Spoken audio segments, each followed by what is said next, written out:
Alright guys, so day 17 I watched 3 from Hell, which is really a surprise to me because Rob Zombie movies I like for the most part.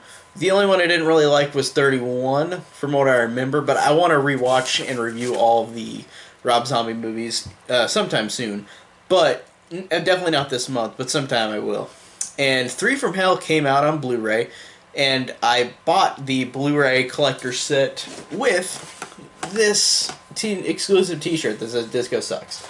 Pretty cool. Pretty cool, like giant box to make it look like a collector set.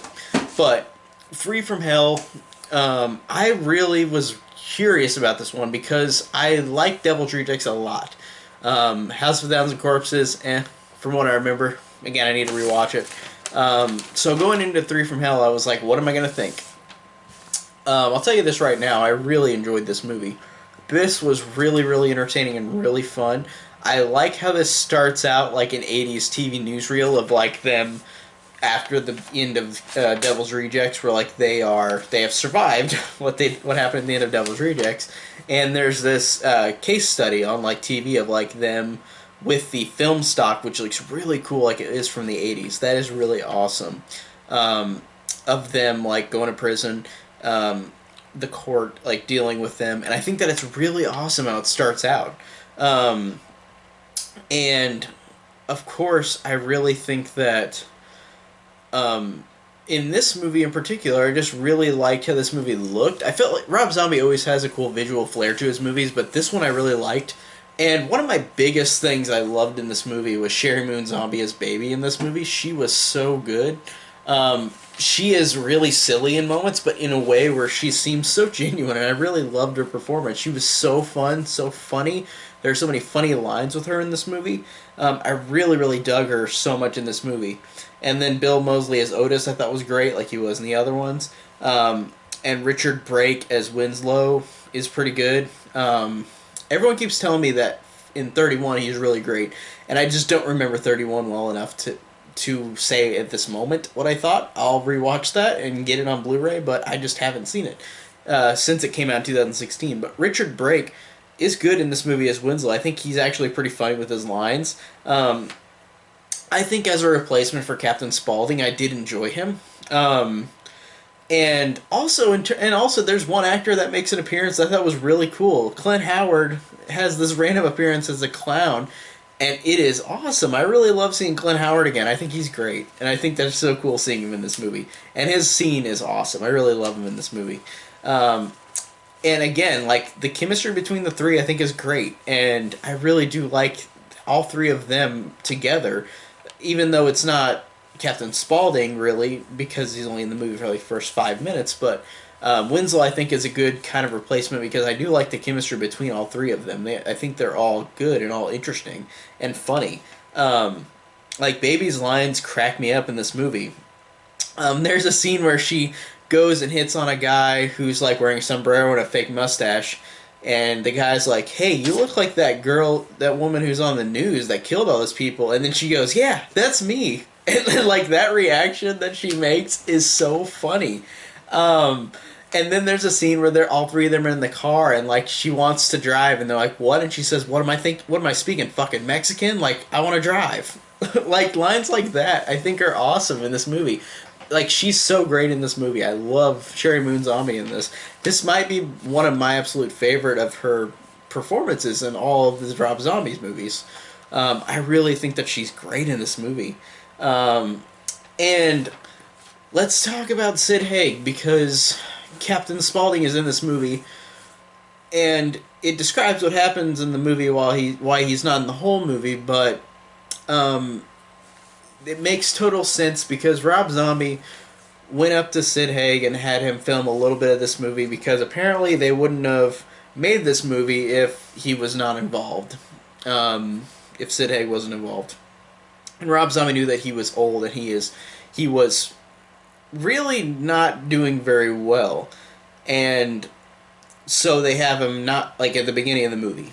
It's basically a cameo. And it's so sad because Sid Haig is so great, and like, I liked him in the opening moments of the movie. Like, he was good. but it's sad and it makes total sense why he's not in the movie because honestly, it's like a bad type of fate where like the Rob Zombie, I think could tell how bad he just looked and how he could not do a whole movie again.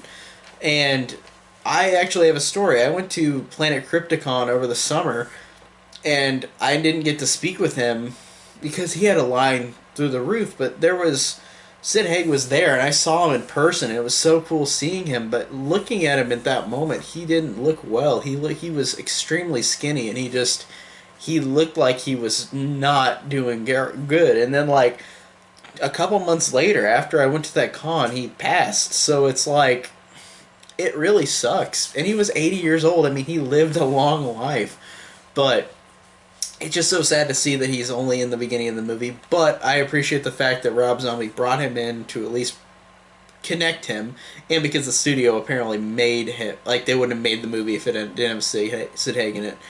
So it's a great kind of little farewell send off to show him at least a little bit because this is his final film role before his death. So it's cool seeing him in this movie. And let's get back to the movie though. I think the movie is really fun. I thought it was so entertaining. I liked how it was kind of a road trip movie as well, where they eventually go to Mexico and like they have like an awesome ending climax between them and this standoff with these Mexican cartel people who are like, or Mexican ringleaders, like something like that, where like they are trying to kill the Fireflies, but it's so cool and it's so awesome with what they do and how brutal it is. The brutality in this movie is again like Rob Zombie. It's typical Rob Zombie, but in a great way. It's so brutal.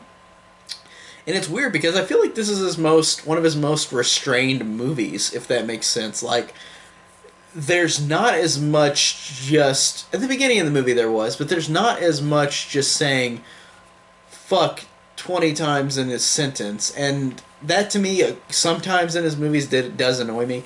Not a lot, but a couple times where there are some movies where I'm like, okay, we understand you just said fuck like 20 times in one sentence. Like, I mean, I'm not a prude or anything, but just sometimes that annoys me in his movies. And in this one, it's really it's at the beginning and that's really it. Like this feels like it's a pretty self-restrained movie in terms of that. It's of course got violence and nudity, which is cool too, but like it doesn't have it feels like it's more restrained in terms of his like overall films. And also, I don't know, like I just felt like it was a little more restrained. So I did appreciate that because sometimes like I do like Rob Zombie's movies. So there's sometimes where I'm just like, okay, I get it. I understand like saying the same word a million times in like the duration of like two sentences is just to me is just kind of overkill and just annoying. And I understand some people like that, and that's fine. And it's not like I hate it either. It's just one of those little critiques I have for his movies. So a couple of them, not all of them, but yeah, this movie I just thought was so entertaining and so fun, and I really loved these characters. I really loved all the acting. I really loved the goofiness. I loved the brutality of it. I really loved that they just had fun times together. Like these people are horrible, but they're so likable, and I'd really appreciate that. Just how fun it is.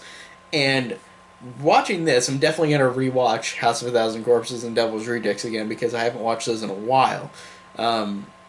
Again, not this month, but I will watch them sometime soon because this month, 31 days, there's a lot of movies that I need to watch. So, so yeah, this is an awesome watch. I'm so glad I got to watch this, and I'm glad I got to watch it in the 31 days duration because I was originally going to have this day be Raising Cain, but then it went away on Amazon Prime for free, or Shudder for free, and I want to buy it, but I just didn't have the chance to buy it today, so this took its place. But I really am glad because I love this movie. I thought this movie was awesome and really one of my favorite Rob Zombie movies. So that is my review on Three from Hell. Tell me down below what you guys think of the movie, and thank you guys so much for watching.